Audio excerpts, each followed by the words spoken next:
Hello दोस्तों, बहुत बहुत स्वागत है द आईडी एग्जाम चैनल पे। दोस्तों, कल की जो क्लास हुई थी दोस्तों, तो मैंने आपको सतपुड़ा और विंध्याचल पर्वत के बारे में बता दिया था।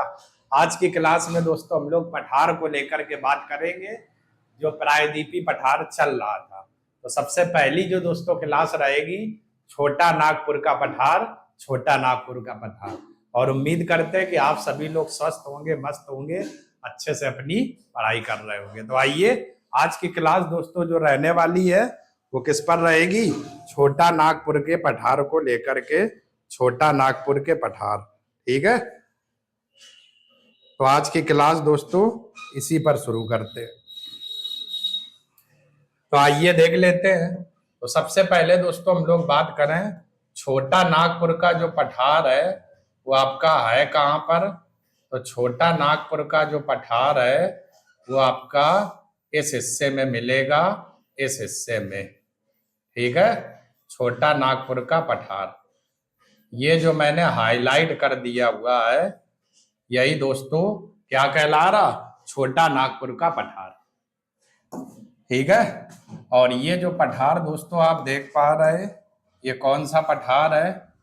छोटा नागपुर पठार, छोटा नागपुर पठार, नागपुर पठार। और ये छोटा नागपुर का पठार दोस्तों कहाँ पर है? झारखंड, झारखंड। भारत के किस राज्य में है? झारखंड में है दोस्तों छोटा नागपुर का पठार। और इस छोटा नागपुर के दोस्तों पठार में अगर बात करें, इसकी उत्तर दिशा में दोस्तों एक पहाड़ी स्थित है। उत्तर दिशा में एक पहाड़ी स्थित है और इस पहाड़ी का नाम है राजमहल की पहाड़ी, राजमहल की पहाड़ी। ठीक है, राजमहल की पहाड़ी छोटा नागपुर के पठार में कौन से दिशा में स्थित है? उत्तर दिशा में, उत्तर दिशा में। ये आपकी उत्तर दिशा में है। तो अगर कहा जाए जो छोटा नागपुर का पठार है, इसके उत्तर दिशा में कौन सी पहाड़ी है? तो राजमहल की पहाड़ी, ये भी है झारखंड में। ठीक है दोस्तों, इसके बाद दोस्तों और अगर बात करें, इसकी जो ये वाली दिशा है उत्तर पश्चिम, ठीक है, ये जो उत्तर पश्चिम दिशा है ये, ठीक है, उत्तर पश्चिम दिशा, उत्तर पश्चिम दिशा। तो दोस्तों उत्तर पश्चिम दिशा से जो नदी निकलती है, उत्तर पश्चिम दिशा से जो नदी दोस्तों जाती है, ये नदी है ये। ठीक है, इस नदी का नाम क्या है? सोन नदी, सोन नदी। तो जो सोन नदी है वो इसके किस दिशा में है? उत्तर और पश्चिम दिशा में, उत्तर पश्चिम दिशा। ठीक है ना, उत्तर पश्चिम दिशा में कौन सी है? सोन नदी है, सोन नदी। और दोस्तों बात करें, इसके मध्य वाले भाग से ऐसे एक नदी जाती है और इस नदी का दोस्तों क्या नाम है? दामोदर नदी, दामोदर नदी। ठीक है, तो छोटा नागपुर के पठार का जो मध्य वाला भाग है, तो मध्य से कौन सी नदी निकलती है? दामोदर। उत्तर दिशा में राजमहल की पहाड़ियां है और उत्तर पश्चिम से कौन सी नदी निकलती है? सोन नदी, सोन नदी। क्लियर है दोस्तों? और दोस्तों आगे बात करें, इसके तो दक्षिण वाली ये दिशा है, तो इस दक्षिण दिशा से एक नदी निकलती है, महानदी, महानदी। ठीक है, और महानदी छोटा नागपुर के पठार में किस दिशा में है? दक्षिण दिशा में। ठीक है, तो फिर से एक बार दोस्तों सुन लो, छोटा नागपुर का जो पठार है झारखंड में है, इसके उत्तर दिशा में राजमहल की पहाड़ियां है और इसके मध्य से होकर के दामोदर नदी निकलती है और उत्तर पश्चिम में से सोन नदी निकलती है और दक्षिण दिशा में कौन सी नदी है? महानदी, महानदी। और एक दोस्तों पॉइंट और पूछा जाता है, इस छोटा नागपुर के पठार को भारत का, भारत का रूर प्रदेश भी कहते हैं, भारत का रूर प्रदेश भी कहते हैं, रूर प्रदेश भी कहते हैं। ठीक है दोस्तों, तो जर्मनी में दोस्तों एक शहर पड़ता है रूर, जो कोयला के लिए क्या है? प्रसिद्ध है। तो उसी रूर के हिसाब से ही इसे हम लोग भारत का क्या कहते हैं, रूर प्रदेश, भारत का रूर प्रदेश। तो छोटा नागपुर पठार झारखंड में स्थित है, उत्तर दिशा, दक्षिण दिशा, मध्य और उत्तर पश्चिम, और इसे हम लोग क्या कहते हैं, भारत का रूर प्रदेश। ठीक है दोस्तों, चलो स्क्रीनशॉट ले लो, फिर दोस्तों आगे बात करते हैं।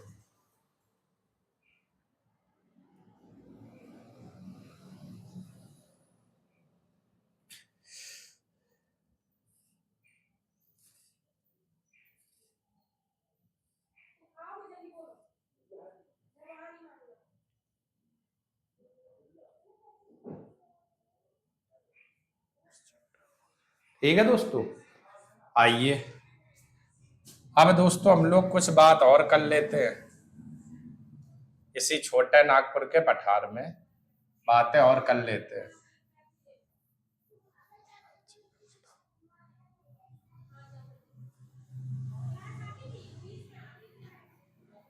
आइए दोस्तों, तो ये जो छोटा नागपुर का पठार है, तो ये जो नदी दोस्तों है, ये नदी अभी मैंने बताई थी, ये नदी कौन सी है, दामोदर नदी है, दामोदर नदी।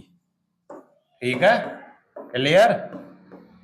और इस दोस्तों दामोदर जो नदी है, इस दामोदर नदी के दक्षिण में, यहां पर दोस्तों बात करें तो इस दामोदर नदी के दक्षिण में दोस्तों एक पठार मिल जाएगा, रांची का पठार, रांची का पठार। ठीक है, रांची का पठार। तो दामोदर नदी के दक्षिण दिशा में रांची का पठार है।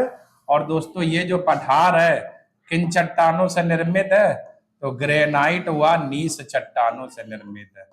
तो ग्रेनाइट व नीस चट्टानों से यह पठार क्या है, निर्मित है, निर्मित है। तो फिर से सुनना, छोटा नागपुर के पठार से मध्य से दामोदर नदी जाती है, और इसी दामोदर नदी के दक्षिण दिशा में रांची का पठार है, जो ग्रेनाइट और नीस चट्टानों से निर्मित है। ठीक है दोस्तों, चलो स्क्रीनशॉट ले लो दोस्तों, फिर आगे और बात कर लेते हैं हम लोग।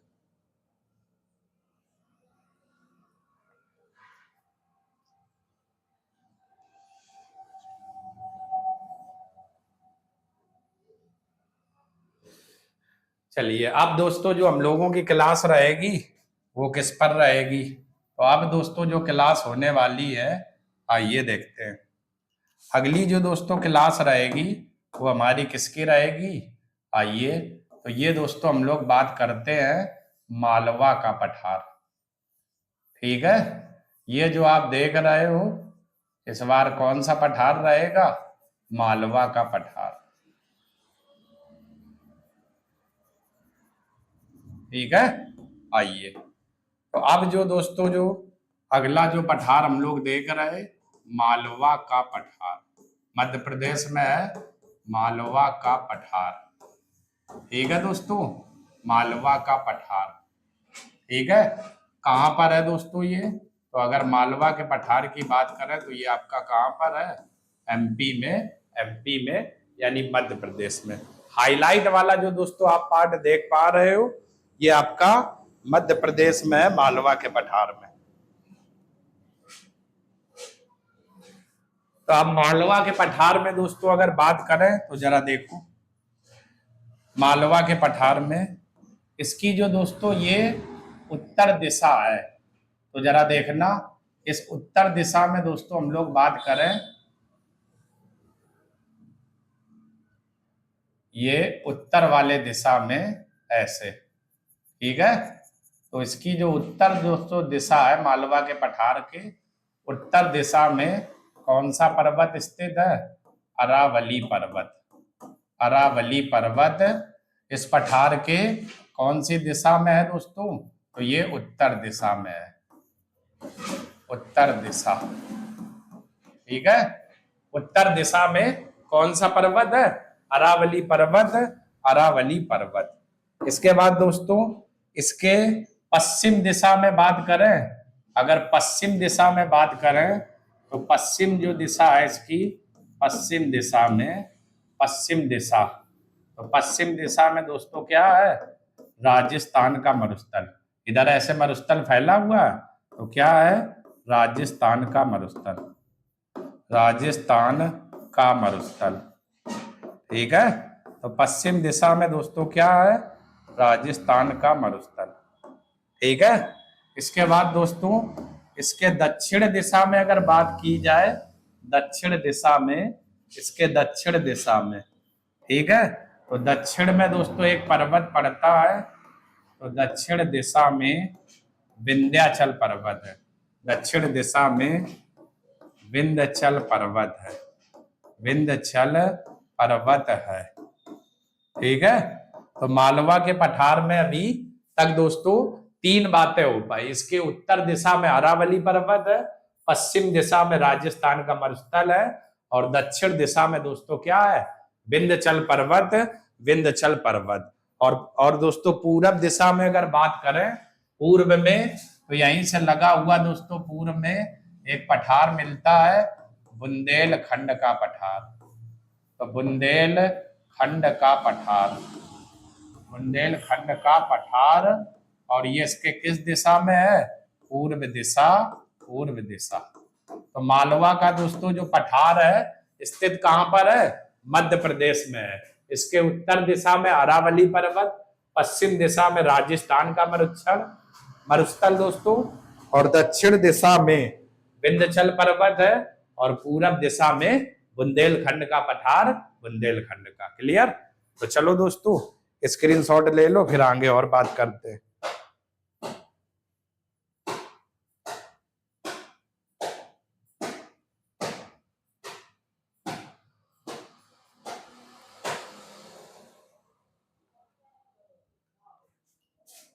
ठीक है, अब दोस्तों और कुछ बात कर लेते हैं। इसकी जो लंबाई है दोस्तों, लंबाई कितनी है, 520 किलोमीटर, 520 किमी। ठीक है, चौड़ाई कितनी है इसकी, 390 किलोमीटर, चौड़ाई 390 किमी। और दोस्तों इस पठार से कौन कौन सी नदियां निकलती है, तो पार्वती, काली, सिंध, बेतवा नदी। नदियां कौन कौन सी निकलती है, पार्वती, काली, सिंध, ये सब चंबल की सहायक नदियां हैं, काली, सिंध। तो इस पठार से दोस्तों ये नदियां निकलती है, पार्वती, काली, सिंध। ठीक है, चंबल की जो सहायक नदियां हैं इसी मालवा के पठार से होकर के जाती है। तो एक बार दोस्तों इस मालवा के पठार को फिर से देखते हैं। उत्तर दिशा में अरावली पर्वत, पूरब में बुंदेलखंड का पठार, दक्षिण दिशा में विंध्याचल पर्वत, पश्चिम में राजस्थान का मरुस्थल है। ठीक है, इसकी लंबाई 520 किलोमीटर, चौड़ाई 390। नदियां कौन कौन सी निकलती, पार्वती, काली, सिंध, और है कहां पर, एमपी में। ठीक है दोस्तों, तो चलो अब आप लोग स्क्रीनशॉट ले लो दोस्तों अच्छे से इस मालवा के पठार का।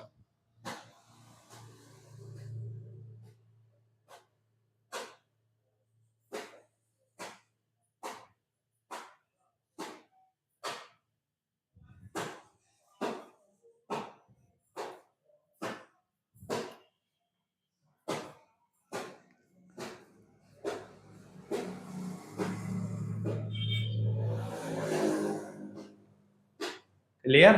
चलो दोस्तों, तो आइए अगला हम लोग देखते हैं दोस्तों। अगला जो आपका पठार रहेगा दोस्तों वो कौन सा रहेगा, मेघालय या शिलांग का पठार। तो इस वाले हिस्से पर दोस्तों जूम करें, क्योंकि इस बार ये हिस्सा पढ़ना। ठीक है, तो अगला दोस्तों जरा देखो, अगला जो पठार आपका रहेगा वो कौन सा रहेगा। तो यहाँ पर दोस्तों एक पठार पड़ता है, मेघालय या शिलांग का पठार।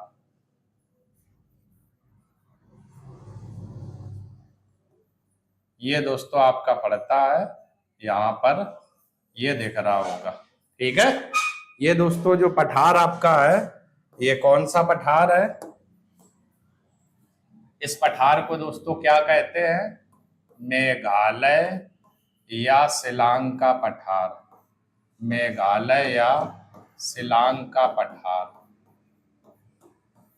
शिलांग का पठार। ठीक है दोस्तों, मेघालय या शिलांग का पठार इसको कहते हैं। और दोस्तों बात करें इस पठार का जो निर्माण हुआ है वो निर्माण कैसे हुआ है, तो मेघालय में दोस्तों 4 पहाड़ियां पाई जाती हैं, जो मैंने आपको पर्वत वाले चैप्टर में बता दिया था। कौन कौन सी? एक गारो, गारो प्लस खासी, गारो प्लस खासी और प्लस जयंतिया, जयंतिया और प्लस मिकिर। ठीक है, ये जब चारों पहाड़ी आप लोग मिला दोगे तो जिस पठार का निर्माण होगा उसे ही दोस्तों हम लोग क्या कहते हैं? शिलांग का पठार या मेघालय का पठार। शिलांग का पठार या मेघालय का पठार। तो मेघालय में 4 पहाड़ियां पाई जाती, गारो, खासी, जयंतिया, मिकिर। इन चारों को संयुक्त रूप से ही दोस्तों शिलांग का पठार या मेघालय का पठार कहते हैं। शिलांग का पठार या मेघालय। अब इस पठार का दोस्तों जो निर्माण हुआ है, निर्माण वो किससे हुआ है? तो ग्रेनाइट व नीस चट्टानों से, ग्रेनाइट व नीस चट्टानों से हुआ है, ग्रेनाइट व नीस चट्टानों से हुआ है, नीस चट्टानों से हुआ है। ठीक है दोस्तों, तो अगर कहे इस पठार का निर्माण किन चट्टानों से हुआ है, तो ग्रेनाइट और नीस चट्टानों से। और दोस्तों और देख लो दोस्तों, इसी पठार पर एक चोटी पाई जाती, इस तरीके से इसी पठार पर एक चोटी पाई जाती है। क्लियर? और इस चोटी का दोस्तों नाम क्या है? कांगटो चोटी, कांगटो चोटी, जो इस पठार की क्या है? सबसे ऊंची चोटी है, सबसे ऊंची चोटी है। ठीक है, तो शिलांग का पठार मेघालय में स्थित है। इसका निर्माण मेघालय की 4 पहाड़ियों से मिलकर हुआ था, गारो, खासी, जयंतिया, मिकिर बराबर शिलांग का पठार। इसका निर्माण ग्रेनाइट और नीस चट्टानों से हुआ है। और इस पठार की जो सबसे ऊंची चोटी है कांगटो चोटी, कांगटो चोटी। क्लियर? चलो दोस्तों स्क्रीनशॉट ले लो, फिर कुछ बातें और देखते हैं। इसकी हाइट दोस्तों और दी हुई है 1965 मीटर हाइट, जो इस पठार की क्या है? सबसे ऊंची चोटी है। अब आप लोग ले लो स्क्रीनशॉट।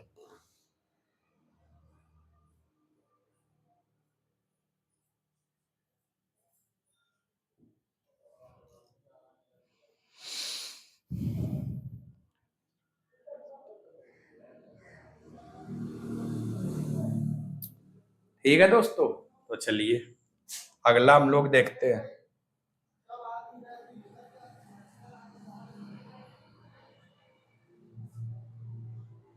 अगला दोस्तों हम लोग देखते हैं, तो आइए अगले के लिए दोस्तों किनारे कर दे, ये ऐसे दिख रहा? क्लियर हो? अब जरा दोस्तों देखना, अगला जो पठार हमारा रहेगा इस वाले हिस्से में, यहां पर दोस्तों हमें मिलेगा ये। ठीक है,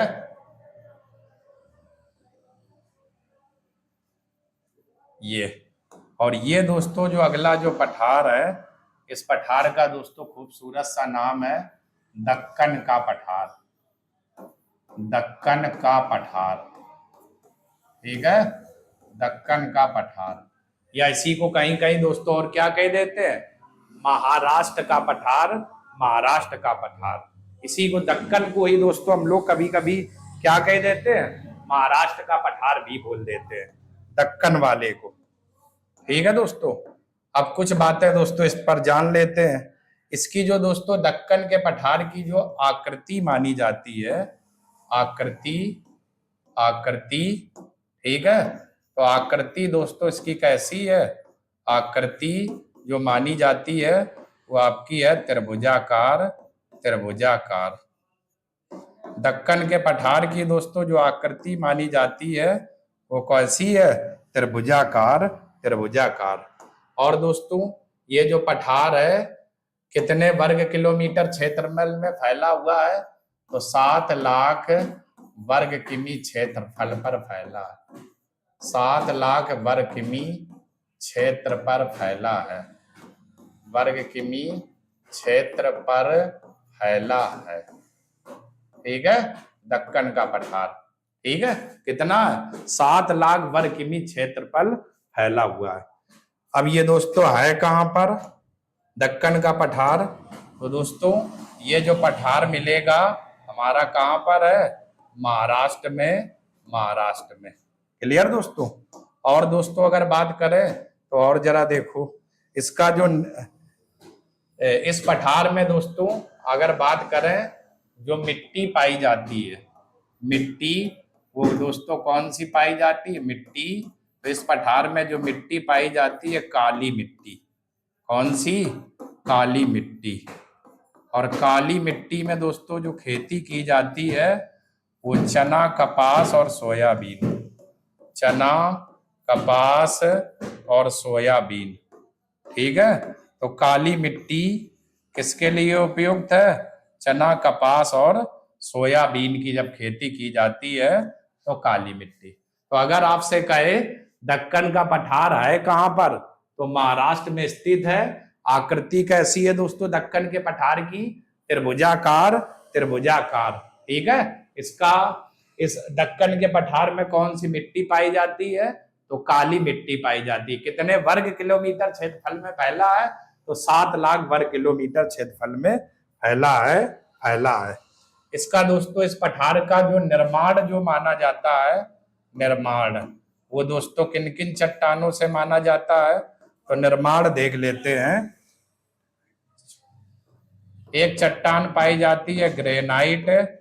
ठीक है दोस्तों, एक पाई जाती नीस और एक दोस्तों पाई जाती चूना पत्थर। चूना पत्थर, चूना पत्थर। एक ये भी दोस्तों चट्टान पाई जाती चूना पत्थर और एक पाई जाती है बेसाल्ट। तो दोस्तों इतनी चट्टानों से मिलकर ही आपके दक्कन के पठार का क्या हुआ, निर्माण।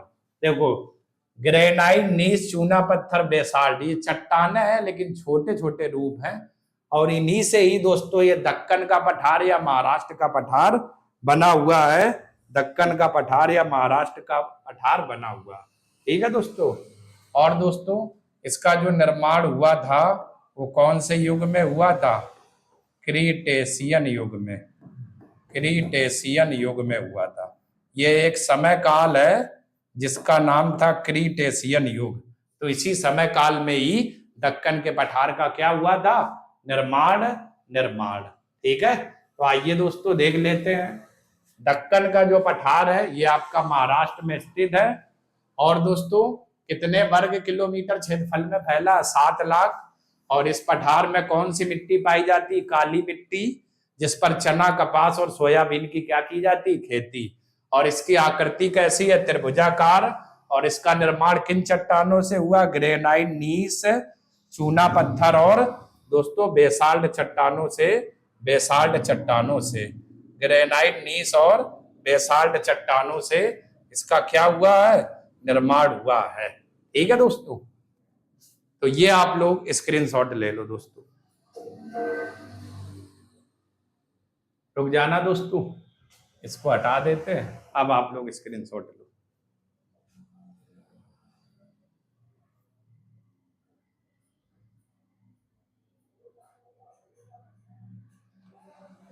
तो आज की दोस्तों जो क्लास थी तो आइए देख लेते हैं। मालवा का पठार, ठीक है, इसके उत्तर में अरावली पर्वत, दक्षिण में विंध्याचल पर्वत, पश्चिम में राजस्थान का मैदान और पूरब में बुंदेलखंड का पठार है। कहां पर, मध्य प्रदेश में। लंबाई कितनी है, 520 किलोमीटर, चौड़ाई 390। कौन कौन सी नदियां निकलती, तो पार्वती, काली और सिंध नदियां निकलती हैं, सिंध नदियां निकलती हैं। इसके बाद बात करें मेघालय या शिलांग का पठार दोस्तों है कहां पर है, मेघालय में है। इस पठार की सबसे ऊंची चोटी कांगटो चोटी है जिसकी हाइट कितनी है, 1665 मीटर। निर्माण गारो, खासी, जयंतिया इन चारों पहाड़ियों को मिलाने से शिलांग के पठार का निर्माण हुआ है। और किस चट्टानों से निर्माण हुआ है, तो ग्रेनाइट और नीस चट्टानों से इसका क्या हुआ है, निर्माण, निर्माण। इसके बाद दक्कन का पठार या महाराष्ट्र का पठार महाराष्ट्र में स्थित है निर्माण ग्रेनाइट, नीच, चूना पत्थर और बेसाल चट्टानों से हुआ है। आकृति त्रिभुजाकार है। कितने लाख वर्ग क्षेत्र पर फैला है? 7 लाख। और कौन सी मिट्टी पाई जाती है? काली मिट्टी पाई जाती है इस पठार में। और काली मिट्टी में चना, कपास और सोयाबीन की खेती की जाती है। तो उम्मीद करते हैं दोस्तों ये मैंने जो आपको पठार पढ़ाए अच्छे से समझ में आ गए होंगे और हर एक चीज आप लोगों ने समझी होगी।